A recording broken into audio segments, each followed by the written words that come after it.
الرحمن الرحیم۔ کافی ساری لیڈیز کی طرف سے یہ سوال تھا کہ خاتون کا حیض کے دوران نیاز پکانا، مجلس میں جانا، زیارات کو چھونا یا تبرکات جو ہوتے ہیں عزاداری امام حسین علیہ السلام میں ان کا بنانا، اور مجبوری بھی یہ ہو کہ دو ہی لیڈیز ہوں، دونوں کو حیض آیا ہو، تو کیا وہ بنا سکتی ہے یا نہیں؟ تو یہ یاد رکھیں، یہ لوگوں کے بنائے ہوئے مسئلے ہیں۔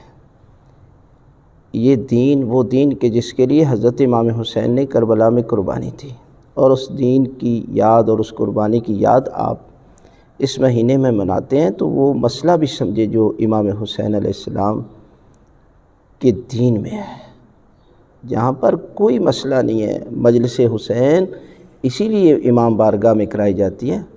مسجد میں عورتوں کا آنا منع ہے اس حالت میں، نماز معاف ہے، روزہ نہیں رکھ سکتی، قرآن مجید کے لفظوں کو ہاتھ نہیں لگا سکتی، چاردہ معصومین کے ناموں کو مس نہیں کر سکتی، یہ حرام ہے۔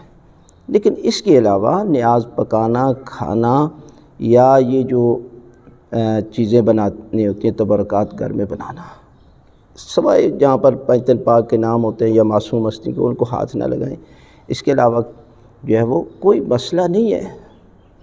اس لیے کہ آپ یہ نہ سمجھیں کہ میرے دل کی بات ہے، آپ نے دل کی نہیں ماننی، مولا کی ماننی۔ ہمارے اور دوسرے لوگوں میں یہی فرق ہے کہ وہ دل کی مانتے ہیں، ہم مولا کی مانتے ہیں۔